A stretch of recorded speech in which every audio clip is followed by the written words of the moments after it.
The people you surround yourself with affects you at a very intimate, energetic level.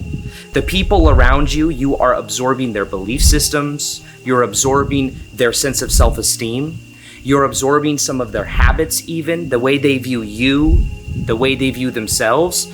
And until you become aware of how your friends, family, and the people around you are affecting you, and until you become aware of how you can tune to your own energy, you will feel like you are a leaf in the wind around that of these people.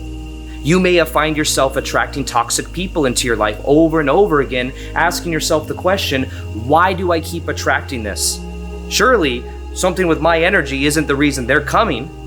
And in this video, I want to show you how to stop attracting toxic people into your life, how to stop feeling guilty around leaving people in your life that aren't serving you, how to know if even the people in your life are not adding to your own energy and in a way weighing you down, and how to finally start to find the people that will really resonate with you at a very deep level.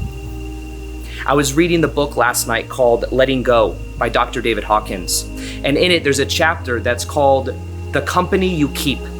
And it talks about the story of this woman who went through a divorce.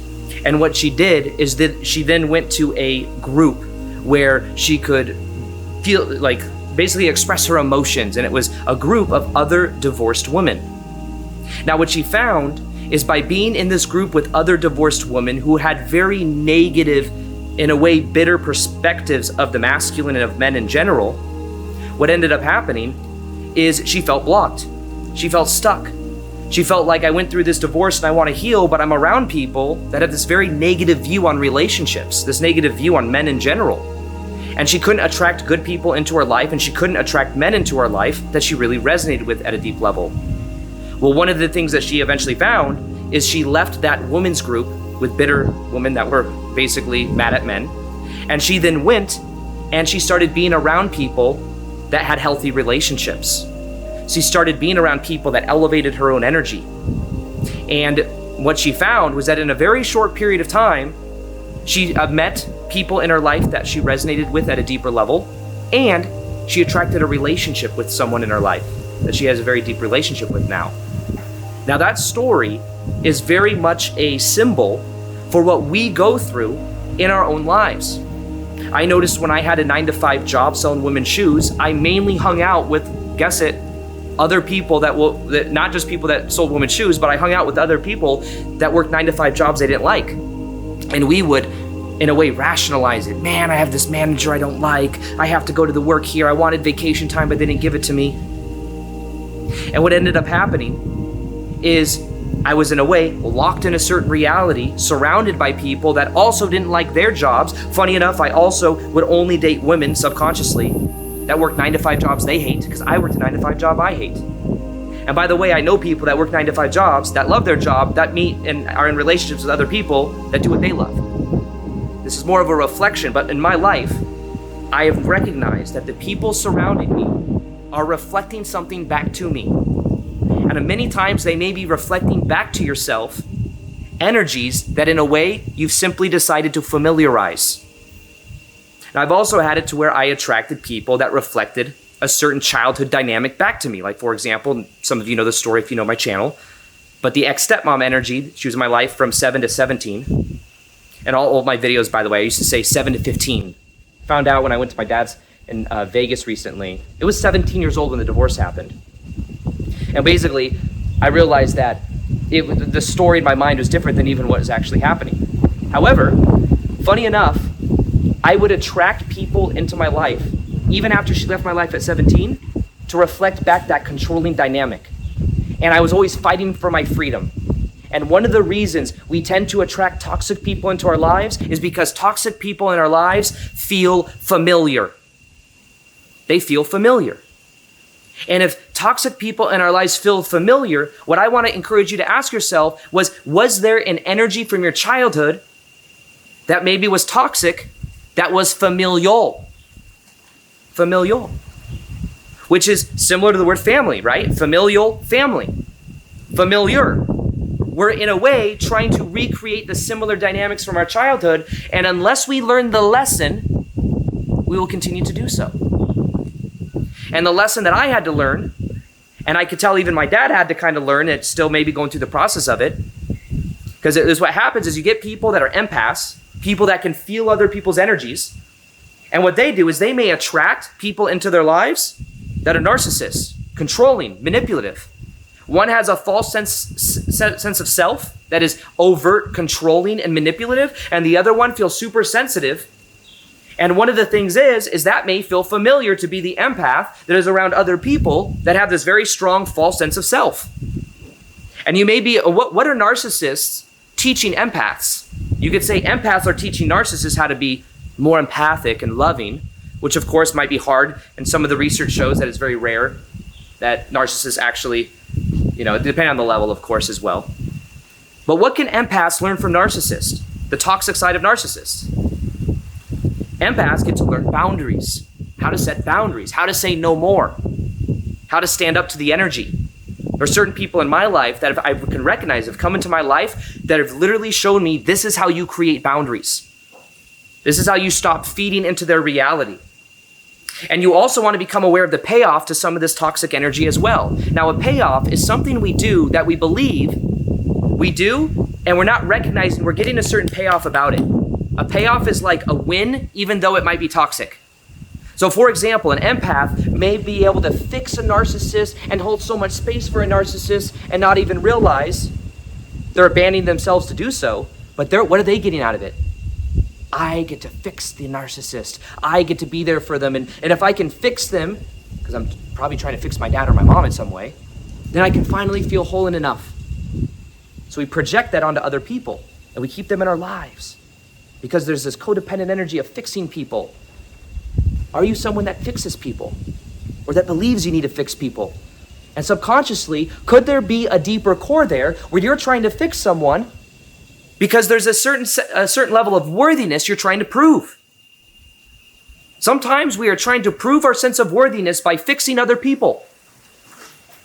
And what we don't realize is that it's not our job to do so. So when it comes to attracting and the company you keep into your life, you may say, this will be hard to hear, you may say, well, I don't know, why do I keep attracting toxic people? Why do I keep toxic people? And the reason is because there's a certain little part of you that has normalized toxic energy. Either the toleration of it, tolerating toxic energy, or the drama of it. And that's the part you want to look at. Because you will continue to attract people into your life to reflect back the unconscious and subconscious suppressed energies that are inside of your body. And the reason they're coming into your life is for you to become aware of what that energy is. And maybe even to say, no more. No more of this. I'm not dealing with it anymore. It is not my job anymore.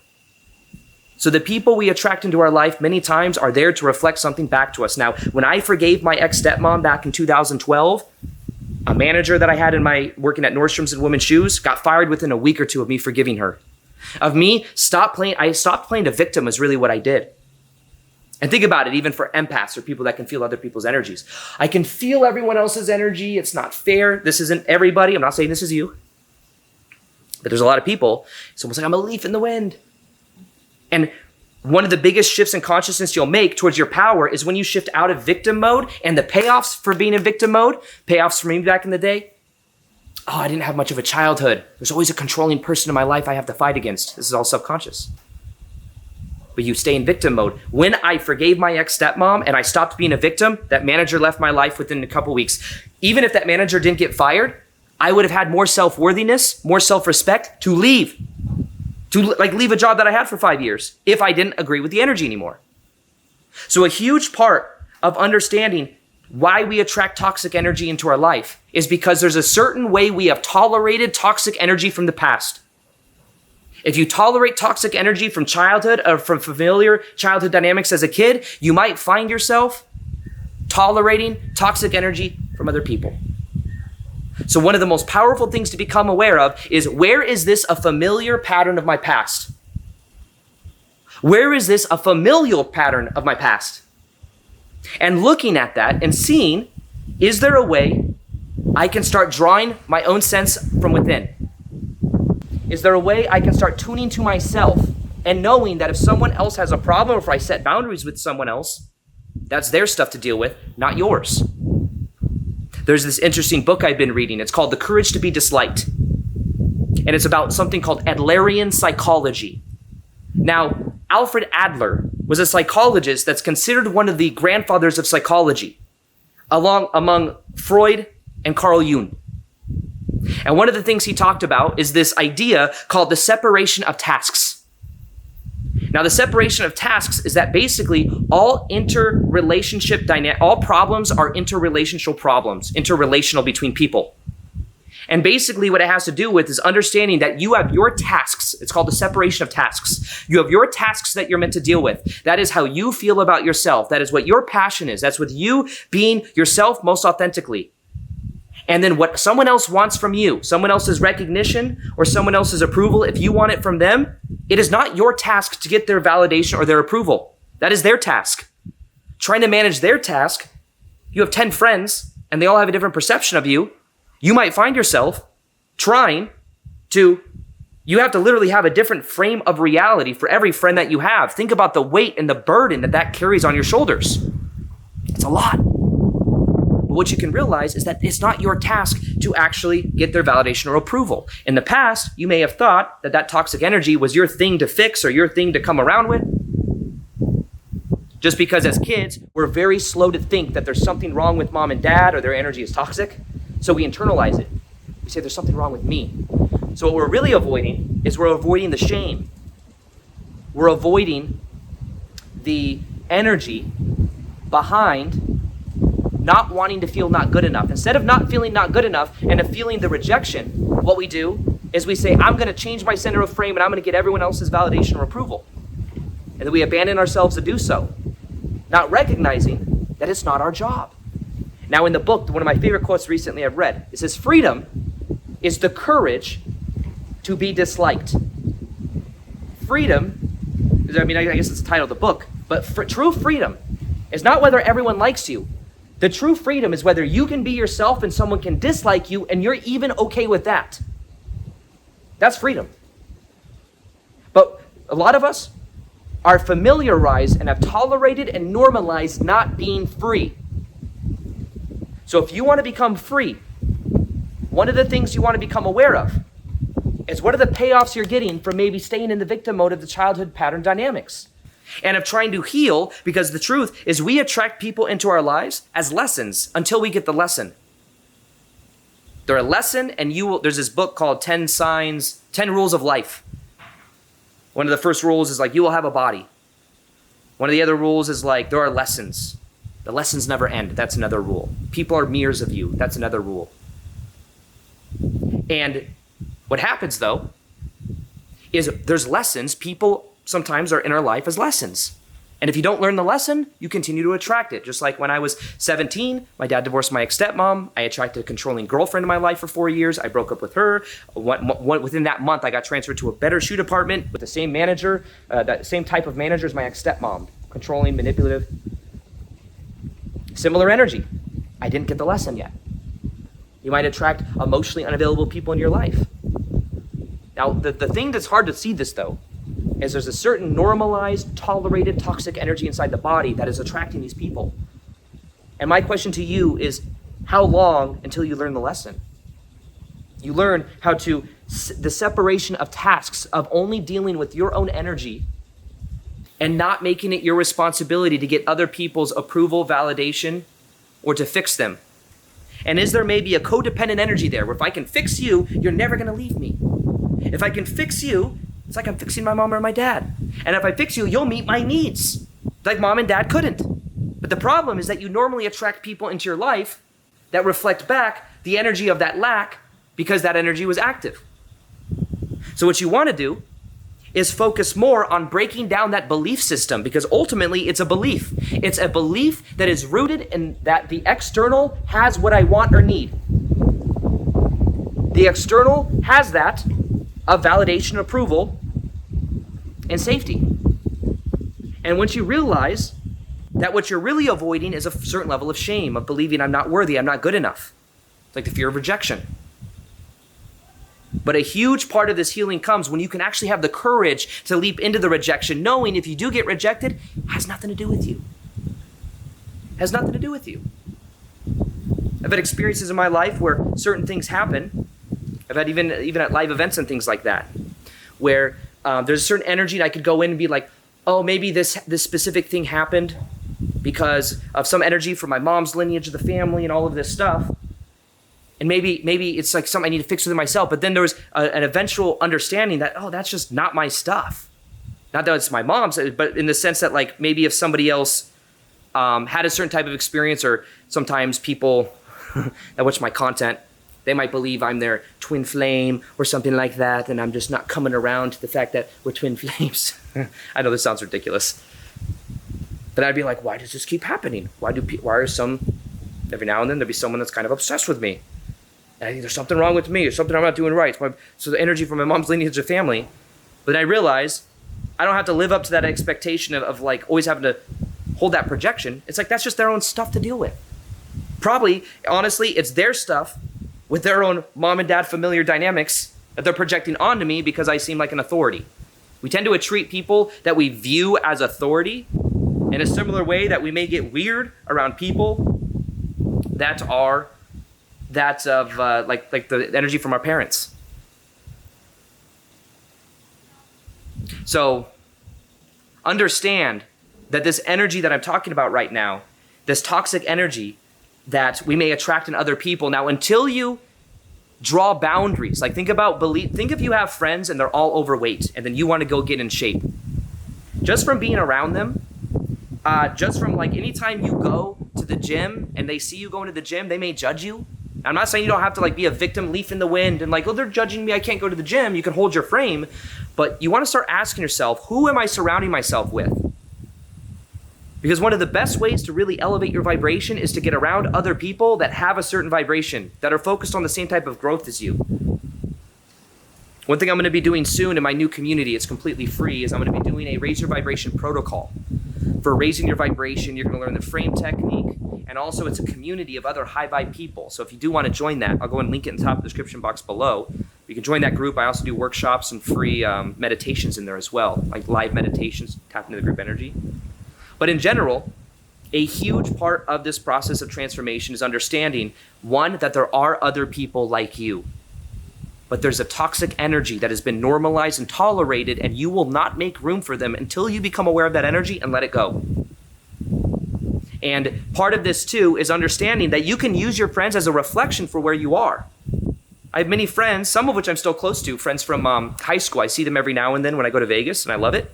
However, I had a certain pattern of before I got on YouTube in 2017, before that I was smoking cannabis, I was hanging out with friends and partying every now and then I committed to YouTube videos. And then there's this other part where we may be afraid of leaving our friends behind. And I had that. And I remember I had to say no to hanging out with friends because I had to make videos. But every time I made a video, it reaffirmed my new way of being, my new identity. But sometimes people are afraid of leaving people behind. So my live event recently I ran in Austin, and someone raised their hand and said, I'm afraid of this new empowering path of mine. I'm afraid because I might leave my friends and my family behind. And the thing that we come here to learn as spiritual beings is we come here to learn unconditional love. And the thing is if we're afraid of losing, remember, it's not your job, the separation of tasks, it's not your job to help your friends or family accept you as you move into your power, to try to get them to come along. They could choose to come along or to elevate their life, or they could choose not to. That's completely up to them. But what you want to become aware of is the energy that you're embodying and the energy behind how they're being, because their energy and their beliefs of you and how they see you may be projected onto you. Now, what if by you playing small and being afraid to lose them, what if also that's just an excuse to get you to not take action? But what if you being afraid of branching away from them is actually enabling them to continue to hold a certain expectation of you? Like, if you have parents that control and want you to do something specific, like go to college and do this and that, what if by you going along with it, even though it's not what you really want to do, you're enabling them and robbing them of the lesson of learning how they could love you unconditionally. They can love you for you being who you actually came here to be. I know when I got on YouTube, I knew kind of my dad was supportive, but also subconsciously, I know he wanted me to go to college. He's like, you're so smart, you go to college and get a degree. And I went to college for a couple of years, like, this isn't me. And I knew I was kind of letting him down in that way, but I had to do this for me. But funny enough, now that I'm not even now just because of my success, but the more he saw how passionate I was and the more things started to grow for me. And now he sees my level of abundance I live in, and now he respects it. He's come around. Not everyone will come around sometimes, but understand, what is the alternative? What is the alternative? Are you going to live your life forever tuning to what everyone else wants you to do? Would you rather do something you don't love but get everyone else's approval? Or would you rather do something you don't love, get everyone else's approval but not be happy with your life? Or would you rather be happy with your life, not get everyone else's approval, but at least be yourself? I would rather have the second one. I would rather be doing what I love, and people may not approve of it. I might not have as much people liking me, but I'll be doing what I love, and that's what matters to me. Now, funny enough, when you do what you love and you're happy with who you are, you will attract other people that do what they love and are happy with who they are, and they will resonate with the deeper core of who you are, which leads me to my next point. If you want to attract high vibrational people into your life, you must first have that of the most authentic version of you activated inside of your body, which means be you, the real you. Not the you that's playing small, that maybe is in the victim mode of a 9-to-5 job you hate. Start being the you that is empowered. Have the courage to be you. Have the courage to be disliked. Have the courage to set boundaries. Courage is the key to you really shifting into this new version of you. And until you have the courage, you'll stay in that box. You'll stay surrounded by people that are reflecting back an old, outdated dynamic of who you are. I started doing my passion. I started doing what I love. It was still even maybe a year before I met my best friend Victor, for example, who is also on YouTube. My channel started to grow on YouTube, and then I reached out to other YouTubers. I'm like, man, I don't know anyone else in Vegas. He didn't live in Vegas. But funny enough, I reached out to this guy, and I'm like, hey, I like your videos.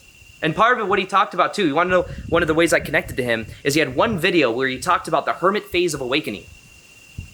And he talked about the story of where he was in like Sedona, and he went to a psychic in Sedona, and he had his kids and his family, and he thought that the psychic was going to tell him to move to Sedona. And the psychic actually said, no, you need to actually go back home to Michigan, get your stuff together, and actually start grounding yourself. Not what he wanted to hear. But he went through this phase of feeling kind of lonely. And it was like that hermit phase. And that stuck with me so much because I also went through like a hermit phase of my own awakening where I felt alone for a long time. Like, where's my high vibe friends? For a long time, I blocked myself because I thought, there's no one else like me. I'm higher vibrational than everyone else, which is spiritual ego. And instead, I let that go. And then I started to connect with people in my life in a deeper way, even at my 9-to-5 job. But then when I started being myself on YouTube, I started growing. And then I reached out to a few YouTubers, and Victor reached back to me. He's like, oh yeah, I've seen your channel. And so let's go on a phone call and connect. And then we started talking about business and YouTube and stuff. And then a month or two later, we just kept talking on and we eventually got on a weekly phone call. And then eventually, he came to Vegas from Sedona, San Diego. He moved to with his family, and we went to like this Bashar conference. And then we connected. We made a YouTube video together, and from that point, he ended up moving to basically Vegas. And then that was like the best friendship started. And then from there, I become really close to his wife. His family's like my family. And it's become like, and then there's other friends in my life that are a reflection of the same kind of energy that I'm talking about. It all comes though from committing to this new version of you, committing to looking at the payoff and the toxic energy that has been tolerated from childhood, and knowing that the things other people may reject or may demand of you, that's their stuff to deal with, not yours. Creating that of separation between self and other, which is what it's called the frame technique.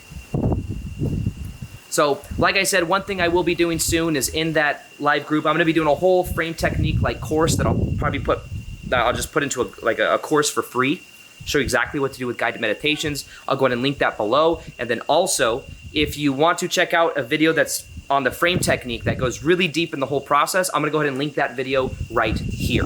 Welcome to the frame technique, meditation, and activation. This very well may be one of the most powerful meditations you ever do in your life. And I say that with the emphasis on consistency to this practice. This isn't necessarily meant to be just a meditation.